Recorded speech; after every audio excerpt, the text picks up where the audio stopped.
Mes chers frères et sœurs, c'est le révérend Jacques Dinabanza. C'est pour prêcher la bonne nouvelle de l'évangile. Et cette bonne nouvelle de l'évangile est intitulée « Toute arme forgée contre toi sera sans effet ». Ésaïe 54, 17, Acte 28, 3. Frères et sœurs en Christ, nous sommes dans les combats spirituels. Une bataille que l'on livre à Satan et ses serviteurs par la prière et par l'observance de la parole de Dieu. Aucune arme forgée contre toi ne prospérera. Une promesse de protection. Être enfant de Dieu, nous le savons, implique inévitablement des combats. Le diable, jaloux et non content de nous avoir perdus, n'est pas prêt à nous laisser tranquilles.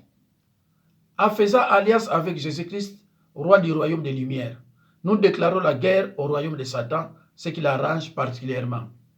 Osée 4,6, mon peuple est détruit parce qu'il lui manque la connaissance. Mes chers frères et sœurs dans le Seigneur, ce verset biblique ne dit pas que mon peuple est détruit à cause des sorciers ou satanistes, mais uniquement par manque de connaissances. Que Dieu nous délivre de l'ignorance, car si nous ne savons pas contre qui nous combattons, cela aura l'effet de coups d'épée dans l'eau. Et ce que nous ignorons pourrait être effectivement nous détruire. Mes chers frères et sœurs dans le Seigneur, toute arme forgée contre toi sera sans effet. Et toute langue de malédiction qui se lèvera en justice contre toi, tu la condamneras. Toute langue qui se lèvera en justice contre toi, tu la condamneras. Tel est l'héritage des serviteurs de l'Éternel. Tel est le salut qui leur viendra de moi, dit l'Éternel, Ésaïe 54, 17. Toute arme forgée contre toi sera sans effet. Et toute langue qui se lèvera en justice contre toi, tu la condamneras. Il y a grand cliquetis et grand bruit dans les forges et les ateliers de l'ennemi, car on y fabrique les armes destinées à frapper le croyant né de nouveau. C'est une chose qui ne lui serait même pas possible si le Seigneur des saints ne l'y autorisait, car c'est lui qui a créé l'artisan qui attisse les charbons du feu.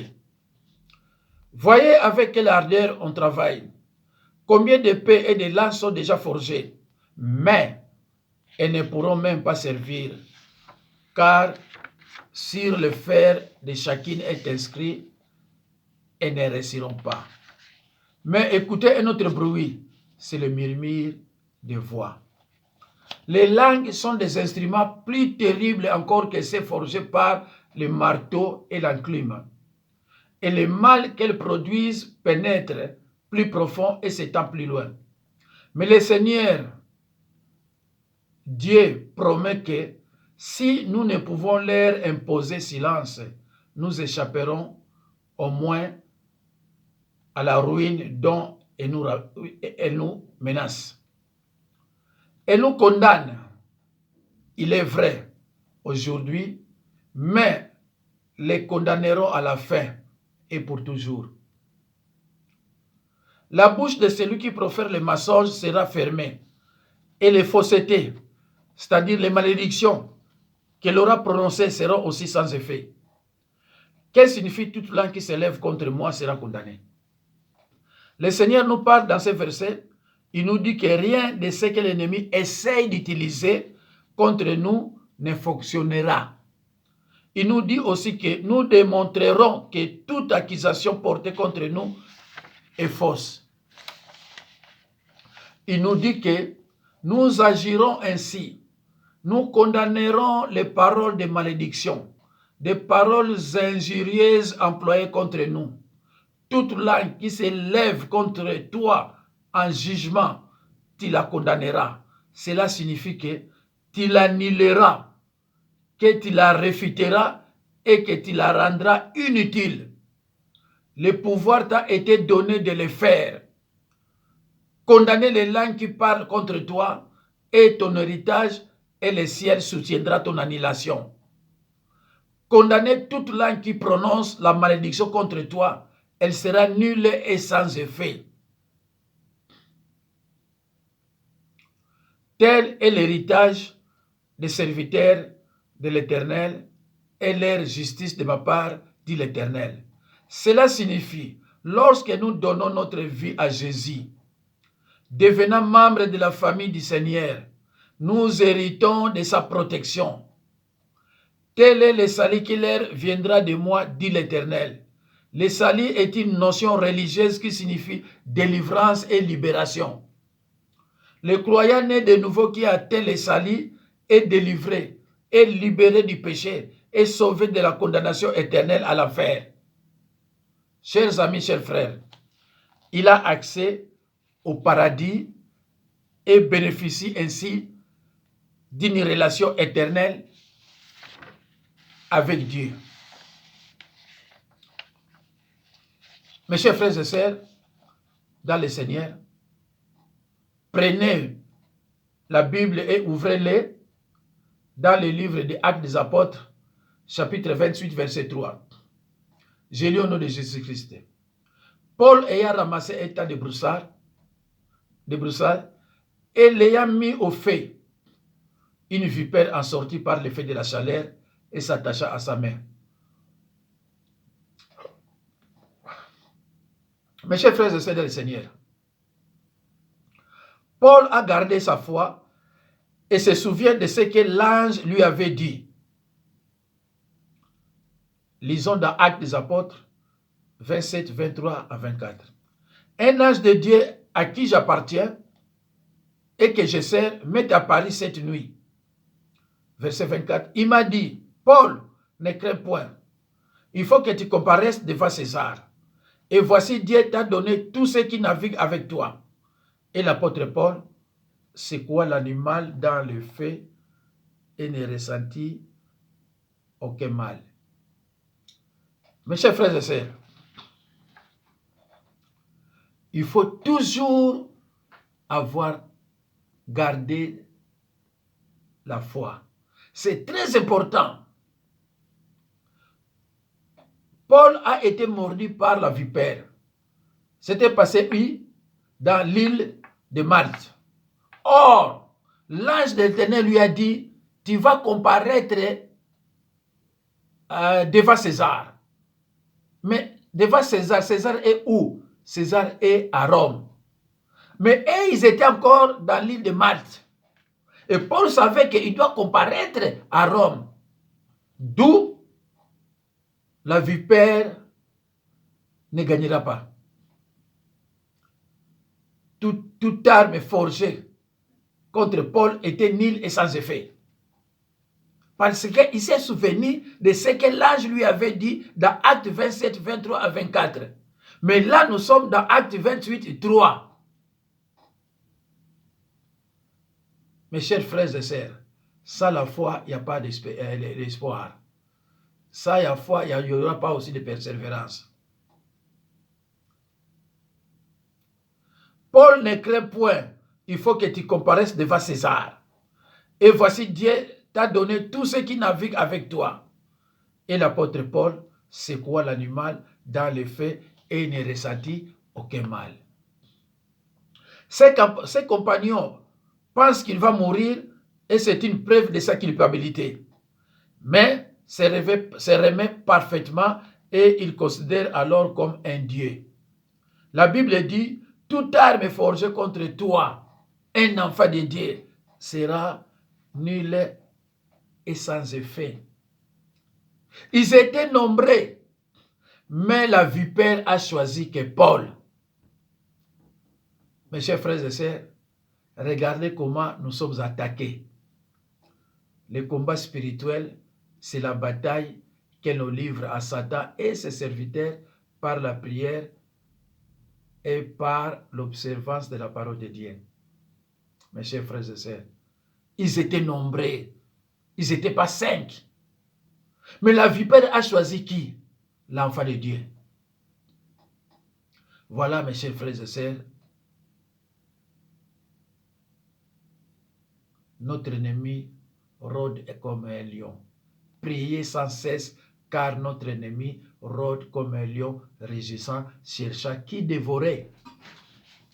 Mes chers frères et sœurs dans le Seigneur, je trouve juste que tout ce que j'affirme soit examiné à la lumière des Écritures et qu'il puisse donc être contesté si je me trompe.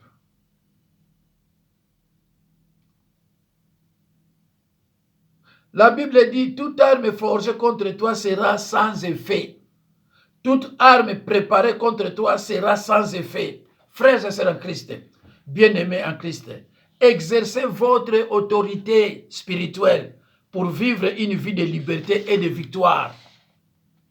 Tout complot formé contre toi restera sans effet. Il faut que vous parlez. Il faut que tu parles. Il faut que vous parlez. Il faut exercer votre autorité. Il faut prendre votre autorité en main. Vous avez le pouvoir de marcher sur les serpents et sur toute la puissance de l'ennemi. Rien ne pourra vous nuire.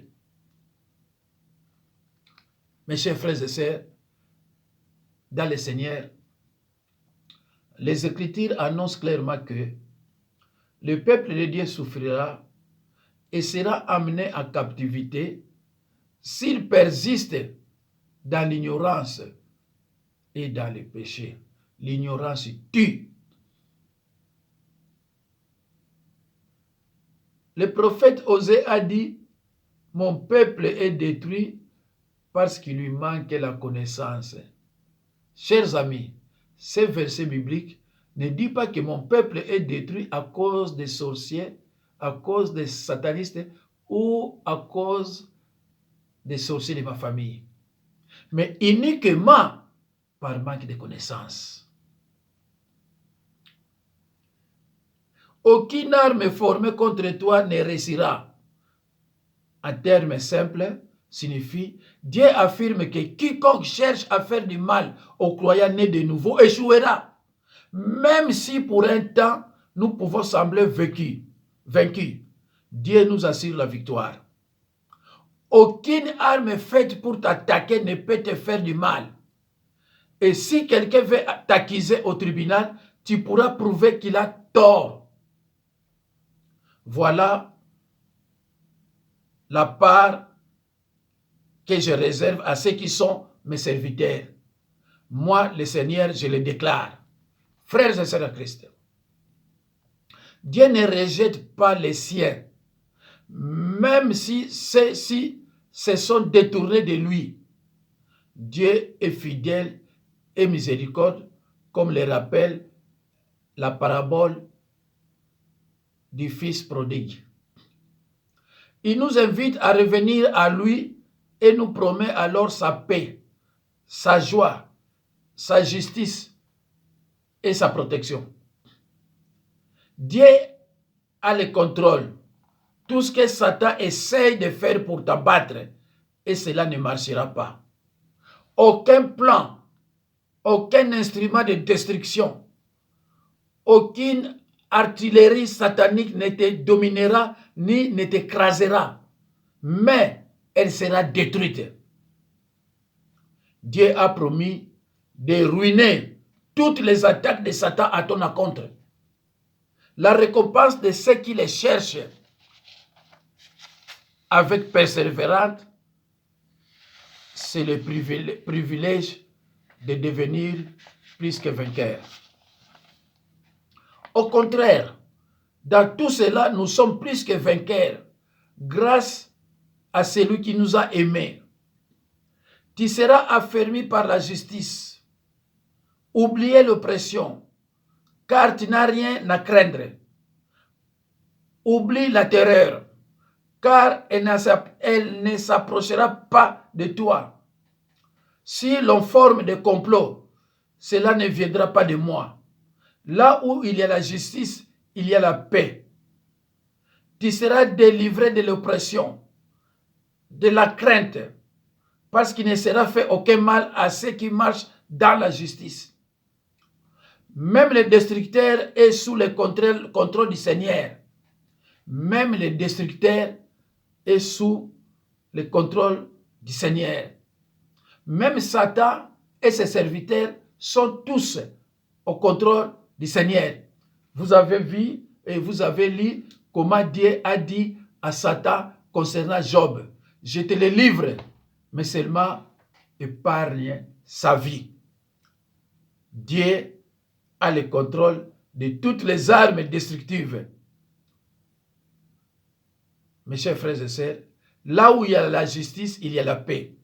Tu seras délivré de l'oppression, de la crainte, parce qu'il ne sera fait aucun mal à ceux qui marchent dans la justice. Même le destructeur est sous le contrôle du Seigneur. Dieu a le contrôle de toutes les armes destructives. Notre sécurité se trouve dans la justice, dans le fait de marcher avec Jésus, et nous n'avons absolument rien à craindre. Mes chers amis, dans cet enseignement, nous allons évoquer les armes les plus connues de l'ennemi. Les armes principales de l'ennemi. Psaume 57:5. Mon âme est au milieu des lions.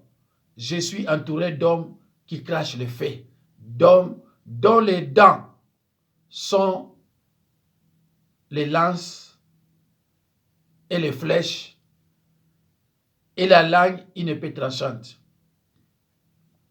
Le fléau de la langue, de même que nous, enfants de Dieu, avons reçu le pouvoir de bénir de notre bouche, de prier, d'appeler les choses à l'existence.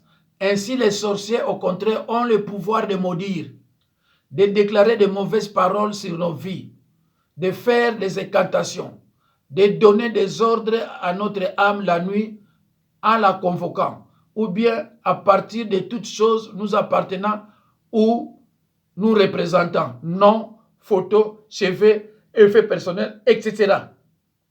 Voire même des anti-prières. Tout ça, ce sont les armes de l'ennemi.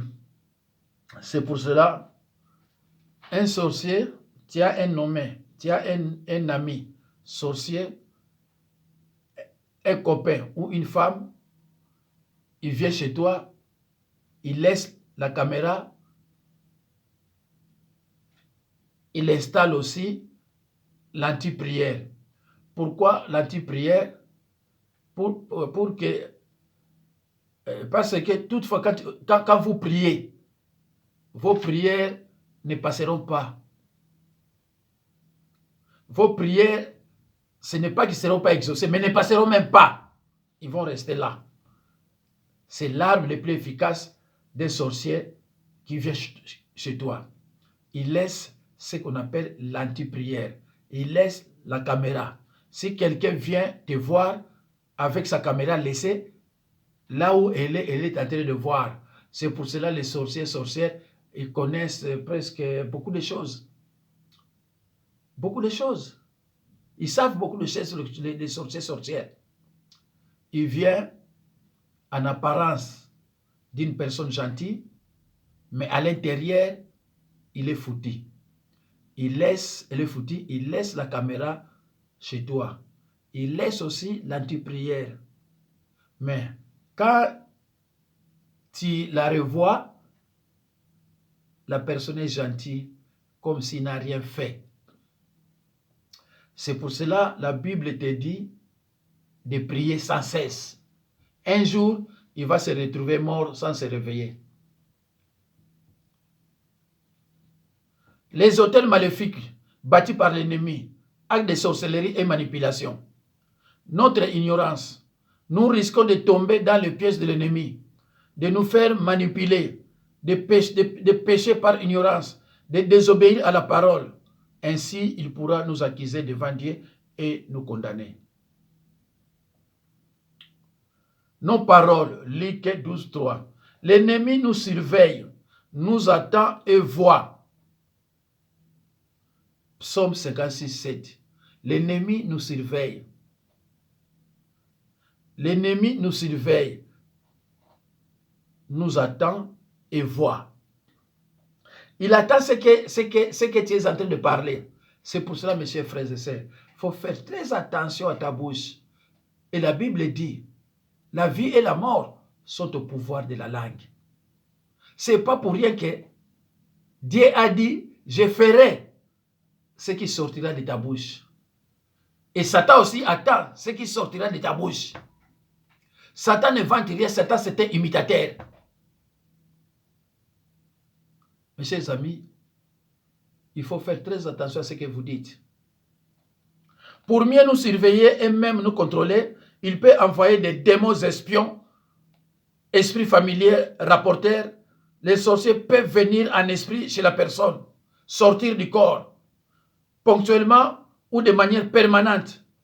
Il peut aussi mettre en place des caméras mystiques qui nous localisent dans le spirituel, invisibles à nos yeux physiques, se servir de points de contact. Mes chers frères et sœurs dans le Seigneur, il faut faire très attention. Un sorcier a toujours l'apparence de quelqu'un du bien. Mais il a un cœur rusé. Il vient te voir, sourire, il fait ce qu'il veut, mais peut-être c'est un démon des espions. Il vient pour te contrôler. Il peut même venir en esprit chez la personne. Donc toi tu dors, lui il quitte chez lui, il vient te voir. Parfois toi tu es chez toi, mais elle est aussi la personne sorcière, elle est là. Mais toi avec des yeux physiques, tu ne la vois pas.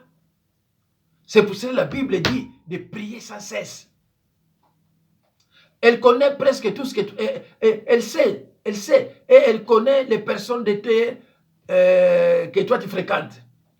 Toi tu vas te demander comment. Il te dira même, je sais ce qui se passe dans ta famille. Toi tu vas te demander, mais comment?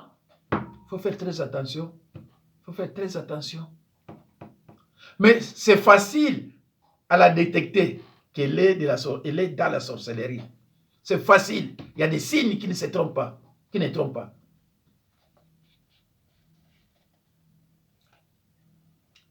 Mes chers frères et sœurs dans le Seigneur, invisible à nos yeux physiques, c'est servir de point de contact dans notre environnement. La personne se sent alors épée par ses yeux et oreilles mystiques. Matthieu 12, 37. Au jour du jugement, les hommes rendront compte de toute parole vaine qu'ils auront proférée, car par tes paroles, tu seras justifié et par tes paroles, tu seras condamné. Fais très attention. La bouche, c'est l'arme efficace de l'ennemi. Faites très attention de ce qui sort de ta bouche, de votre bouche. Séduction, voilà, arme de l'ennemi. Mensonge et tentation. Matthieu 24, 24. Car il se lèvera de faux Christ et de faux prophètes. Ils feront de grands prodiges et des miracles au point de séduire. S'il était possible, même les Élis. La séduction est l'une des armes favorites de l'ennemi de nos âmes. En effet, Satan sait séduire, notamment par les apparences, faisant paraître beau, bien ou réel, ce qui ne l'est pas.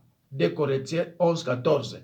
Puisque Satan lui-même se déguise en ange de lumière, le diable est séduit par tromperie, via de belles apparences et beaux discours, parfois séduction et tentation vont de pair.